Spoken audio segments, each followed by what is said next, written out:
Students, हम flamingo book के second chapter जिसका नेम है लॉस्ट स्प्रिंग, जो कि अनीस जंग के द्वारा लिखा गया है, तो इस चैप्टर को हम the art of making bangles यहाँ तक रीड कर चुके थे और अब हम इस चैप्टर को कंटिन्यू करते हैं। इट इज़ हिज करम his destiny says Mukesh grand mother who has washed her own husband to blind with the dust from polishing the glass of bangles. यह उसका कर्म है, उसका भाग्य है, मुकेश की दादी कहती हैं, जिसने अपने पति को शीशे की बेंगल्स पर पॉलिश करने वाली धूल के अंधे होते हुए देखा है। Can a god given lineage ever be broken. उसका अभिप्राय है, क्या भगवान के लिखे ये प्रारब्ध को मिटाया जा सकता है। सी implies born in the caste of Bengals makers, they have seen nothing but Bengals। चूड़ी वालों की जाति में जन्म लेकर उन्होंने चूड़ियाँ यानी बेंगल्स के अलावा कुछ नहीं देखा है। In the house, in the yard, in every other house, every other yard, every street in Firozabad, घर में, आंगन में और हर दूसरे घर में, फिरोजाबाद की हर गली में spirals of bangles, sunny gold, paddy greens, royal blue, pink, purple, every colour born out of the 7 colours of the rainbow.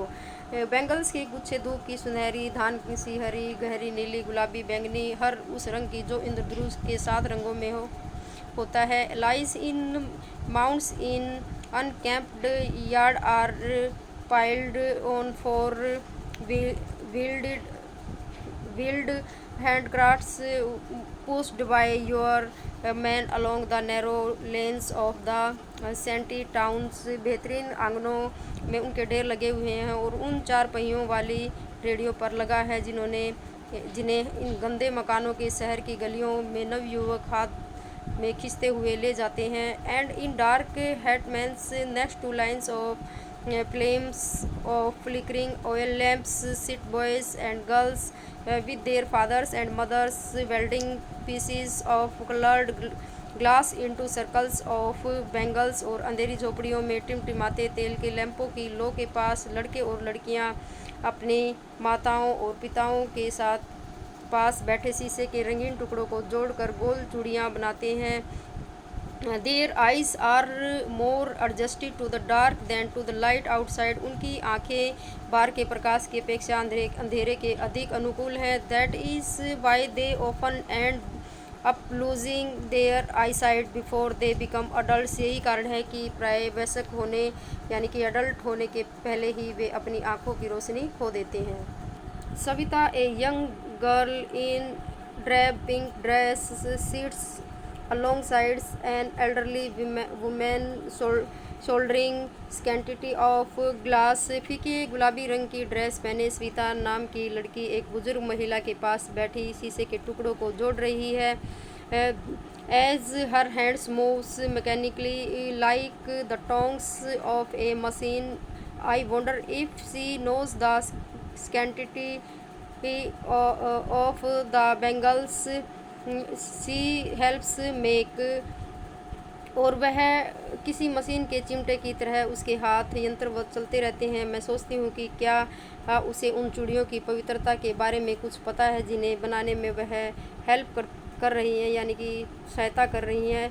It symbolises an Indian women's सुहाग्स एस्पिशियसनेस इन मैरिज। यह एक भारतीय महिला के सुहाग की निशानी है और विवाह में शुभ मानी जाती है। It will dawn on her suddenly one day when her head is draped with a red veil, her hands dyed red with henna and red bangles rolled into her wrist. इसका पता उसे एक दिन अचानक ही लगेगा जब उसके सिर पर लाल दुपट्टा होगा, उसके हाथ लाल मेहंदी से रंगे होंगे और लाल चूड़ियाँ यानी कि जो रेड कलर की बेंगल्स हैं उसके हाथों की कलाइयों में चढ़ा दी जाएंगी। She will then become a bride, तब वह एक दुल्हन बन जाएगी। Like the old man beside her who becomes one many years ago, अपने पास बैठी उस बुजुर्ग महिला की तरह जो बहुत पहले दुल्हन बनी हुई थी। She still has bangles on her wrist but no light in her eyes. उसके हाथों में अब भी चूड़ियाँ हैं पर आँखों में कोई लाइट नहीं है, कोई रोशनी नहीं है। एक वक्त शेर भर खाना भी नहीं खाया। She says in voice drained of Joy, यानी कि एक वक्त शेर भर खाना भी नहीं खाया, प्रसन्नता रहित आवाज़ में वह कहती है। She has not enjoyed even one full meal in her entire life time bangles, उसने अपने पूरे जीवन में कभी भरपेट खाना नहीं खाया है, यह उसकी कमाई है। All I have done is, her husband, an old man with a flowing beard, says, I know nothing except bangles. वह लहराती हुई दाढ़ी वाला उसका बूढ़ा जो पति कहता है, यानी लहराती हुई दाढ़ी वाला उसका बूढ़ा पति कहता है, मुझे चूड़ियों के अलावा कुछ नहीं पता।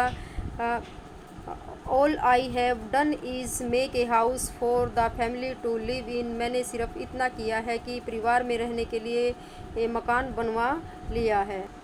सो स्टूडेंट्स, आज की क्लास में बस इतना ही चैप्टर, बाकी का जो रिमेनिंग पार्ट है यानी कि जो चैप्टर बचा हुआ है उस चैप्टर को हम नेक्स्ट क्लास में कंप्लीट करेंगे। थैंक्स।